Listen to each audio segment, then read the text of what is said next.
তৃণমূল থেকে বহিষ্কৃত হওয়ার পর নওশাদ সিদ্দিকীর আইএসএফ ঘুরে এবার কি ঋতব্রত তৃণমূলে নাম লেখাতে চলেছেন আরাবুল ইসলাম?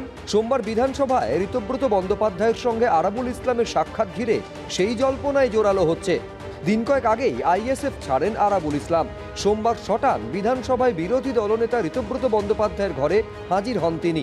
ছবিতে দেখা যাচ্ছে ঋতব্রত বন্দ্যোপাধ্যায় ছাড়াও সেখানে উপস্থিত রয়েছেন আখরুজ্জামান, অরূপ রায়, চন্দ্রিমা ভট্টাচার্যরা। সামনেই বসে আরাবুল ইসলাম। তৃণমূল যখন ক্ষমতায় তখন ছিলেন তাজা ছেলে। আরাবুলের মতো একটা তাজা নেতা। তৃণমূল এখন ছিন্নমূল, দুই শিবিরে বিভক্ত। আর আরাবুল ইসলামের সঙ্গে সাক্ষাতের পরই তাকে একেবারে দরাদ সার্টিফিকেট দিলেন ঋতব্রত বন্দ্যোপাধ্যায়। তিনি বললেন, আরাবুল ইসলাম ভালো ছেলে। ভালো ছেলে। একটা সময়ে ভাঙড়ের শেষ কথা ছিলেন আরাবুল ইসলাম। 2011-য় পরাজিত হওয়ার পরেও তার ওপরই ভাঙড়ের দায়িত্ব দিয়েছিল দল। অধ্যাপিকাকে জগ ছুড়ে মারার অভিযোগ ওঠার পরেও কার্যত আরাবুলের পাশেই দাঁড়িয়েছিল তৃণমূল। কিন্তু 2024 সালে আইএসএফ কর্মী খুনের অভিযোগে গ্রেফতারির পর থেকে ফিকে হতে থাকে আরাবুলের প্রভাব। পরপর দুবার সাসপেনশন। অন্যদিকে প্রকট হতে থাকে আরাবুল ইসলাম শওকত মোল্লার দ্বন্দ্ব। ভাঙড়ের রাশ যায় শওকত মোল্লার হাতে। মাঝে আইএসএফ এর নওশাদ সিদ্দিকীর সঙ্গে দ্বন্দ্ব বারবার শিরোনামে আসে। আমরা তো মনে করছি পুলিশ গার্ড না করলে নওশাদ সিদ্দিকীর চেটা পর্যন্ত থাকবে না ভাঙড়ে, ওদের কর্মীদের চামড়া থাকতো না পিঠে। গত বিধানসভা ভোটের আগে সেই নওশাদ সিদ্দিকীর আইএসএফেই যোগ দেন আরাবুল ইসলাম। ক্যানিং পূর্বের প্রার্থী হন, কিন্তু হারতে হয়। কে কোথায় যাবেন, কার সাথে আলোচনা করবেন, একান্তই ব্যক্তিগত ব্যাপার তাদের।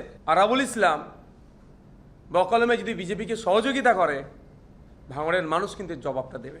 বিগত দিনে 15 বছর যেভাবে পাওয়ার গ্রিড থেকে শুরু করে, অধ্যাপিকাকে জগ ছুড়া থেকে শুরু করে, বিএলআর অফিস থেকে শুরু করে বিভিন্নভাবে যে অনৈতিক কাজগুলো করেছে, মানুষ ঘিরে ধরলে আর উত্তর দিতে পারবে তো? এবার কি আইএসএফ ছেড়ে তাহলে ঋতব্রত বন্দ্যোপাধ্যায়ের হাত ধরতে চলেছেন আরাবুল ইসলাম? ঋতব্রত শিবিরে যোগদান জল্পনা নিয়ে আরাবুল ইসলাম এদিন বলেন, সৌজন্য সাক্ষাৎ করতে এসেছি, নানা বিষয় নিয়ে ভাঙড়ের পরিস্থিতি নিয়ে আলোচনা হলো। কালীঘাট আমার জন্য কি করেছে?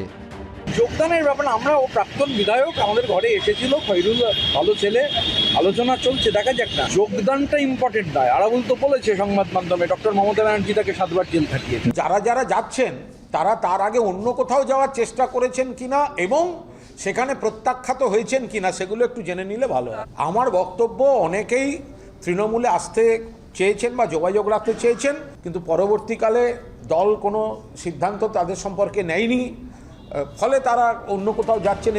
আরাবুল ইসলামের রাজনৈতিক রুট নিয়ে জল্পনার পারদ চড়ছেই। আশাবুল হোসেন, এবিপি আনন্দ, কলকাতা। এবিপি আনন্দ, এগিয়ে থাকে, এগিয়ে রাখে।